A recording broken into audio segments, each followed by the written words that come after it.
Hello my friends, Aviv Park, Zvezdara, with its characteristic plateau,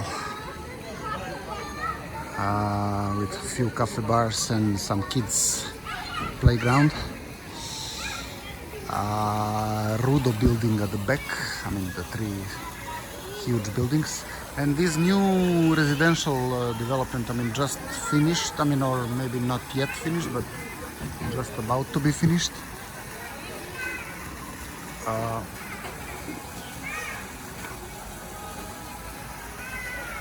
And one here. So it's practically almost within, I mean the same company has built it. So it's practically within the shopping. I mean it's a shopping, it's a retail, Aviv Park, it's a retail park in essence. Something between the shopping mall and the retail park. And there are some more developments. This street did not exist, so these guys have built it. It seems that they have a problem with few old houses. They probably did not get consent to demolish them, or they left it for the second phase. I'm not sure what was the issue. But as you can see, there are some old houses and then additional developments there. But I believe these additional developments, this is the same complex, although I'm not sure, to be honest. It appears that there are already some residents, so it is finished indeed. But there are still these things here, so I'm not very sure. So there is a small fountain. Quickly about COVID-19 statistics. The lowest number so far, I mean, for a long time, we didn't experience less than 50 cases. Today, 34 out of more than 5,000 testings. So this is now way below 1%. 3 additionally diseased patients, if I'm not mistaken. So it's good. I mean, the famous lady who is a member of the crisis committee, nice looking, Kisic Tepavcevic, he is a kind of a, together with Dr. Kohn, she is a kind of a symbol of this whole thing. She said that additional measures, restrictive measures, will be abolished. So we are fine. I mean, it seems that we are fine. I wanted to tell you something more about. I read again what happened on today's date, and there was nothing really much. There was some back in 1654 something. Like, I mean, the France won the big war with Spain. This is one of the heaviest defeats of the Spanish. Actually, it is the heaviest defeat of Spanish army in its entire history. But it's not such a relevance to us. This was the beginning of the French domination in Europe, because by then, essentially, Spaniards were practically a dominating force because of their naval force, etc., etc. But another interesting thing is that Mustafa Kemal Ataturk was born on today's date. Mustafa Kemal. Actually, Mustafa Kemal is the name. Ataturk is the title. Not the title. It's kind of a title that was granted to him in 1934, if I'm not mistaken, by the Greek parliament, by the Turkish parliament. Ataturk meaning the father of Turks, and indeed he was the father of Turkish nation in a way. He was actually a military commander, and quite successful one. Interestingly, he was born in Thessaloniki, today's Greece. Back then it was a part of Ottoman Empire, of course. And one more interesting thing is that he finished his initial military school in Monastir, or today's Bitol, in northern Macedonia. So today's Bitol used to be called Monastir, and this is where the beginning of his military education started. Of course, he went then for some higher schools, probably in Istanbul, not sure. Some of his military successes, I mean, the important one was at Gallipoli, where he defeated heavily mostly the British and Aussies, the Australian and New Zealand army, and this was a slaughter. There was a film, I believe the name of the film was also Gallipoli. It was a real slaughter.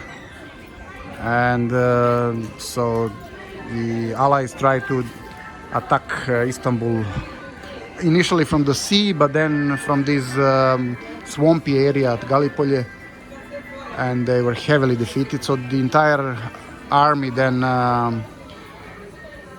was withdrawn to Thessaloniki, and this is what was after called the Army of the Orient, the Eastern Army, or the Army of the Orient.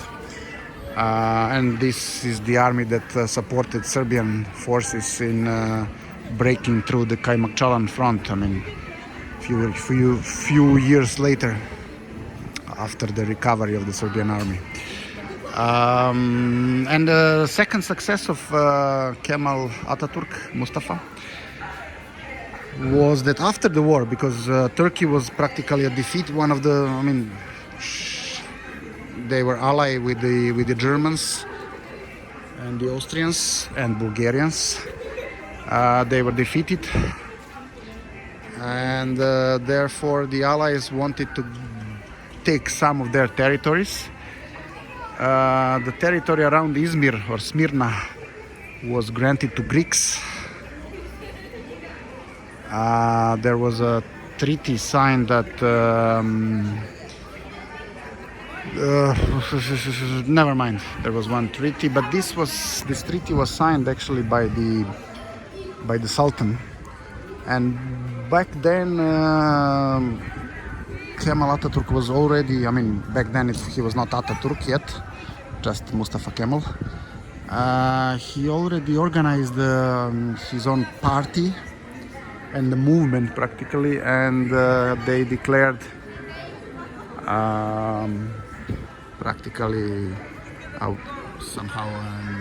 they declared themselves independent from the Sultan and the government in Istanbul, but they established their own government in Ankara.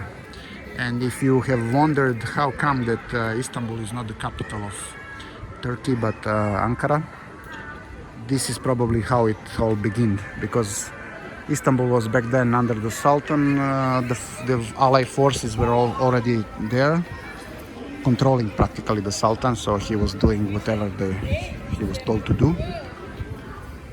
But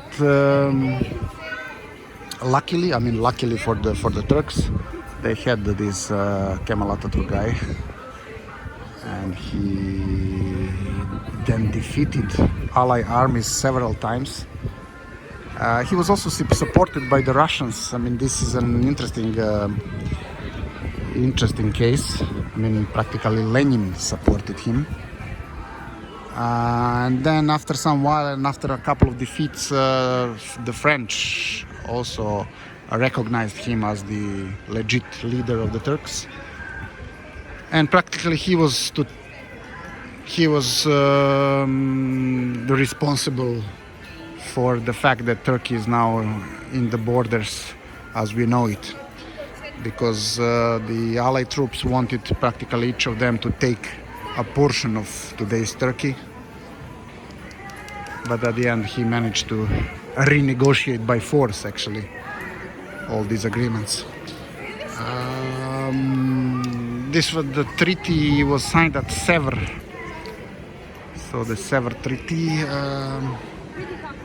But as I said, he didn't honor. I mean, he said that he does not honor that treaty, and apparently. So what I wanted to say is he definitely was a, well, maybe even to say genius military commander. And when he was declared the first president of Turkey in 1923, he introduced enormous reforms of the Turkish society. Back, I mean, up to that moment, that was an Ottoman, the very obsolete state of the Ottoman Empire. He made enormous reforms, but really enormous. Among other things, he introduced the Latin alphabet instead of the Arabic letters that were used prior, I mean, during the Ottoman era, etc., etc. So, and my favorite is that he ordered from one day, he said, no, the Turks will not be drinking coffee anymore because they were losing a lot of money on importing coffee. And they, of course, had some budgetary issues. But he said, from tomorrow, the Turks will be drinking apple tea instead of coffee. And everybody obeyed. Amazing. Yeah, and many more. He introduced some rights of, I mean, women rights, etc., etc. So really, I mean, he made a secular state out of the very, how to say, religious Muslim state. And to the big surprise, I mean, he also, one additional victory of his was that he defeated heavily the Greeks that wanted to take Smyrna, not only Smyrna, I mean, today's Izmir, but also the larger area of Anatolia. He defeated them heavily in the Great Offensive. And then there was this exchange of population that I already talked about.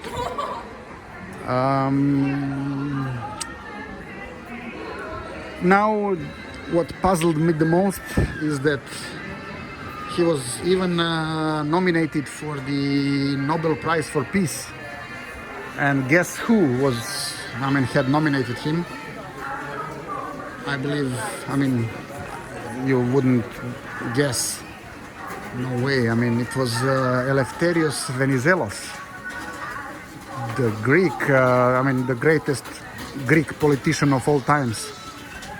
He nominated him in 1934, I believe, for the Nobel Prize for Peace. Amazing. I mean, when I read that, I was so much amazed that I mean, Venizelos was back then already, he has withdrawn from the politics. However, he was the one who was asked to sign the treaty with Turks about the exchange of population, I mean, to sign the peace agreement and the exchange of population. So he was not practically, he was not the, how to say, the enemy of the Kemal Ataturk, but apparently the two of them have signed the peace treaty. Okay, that much for now. Enjoy the afternoon and talk to you soon again.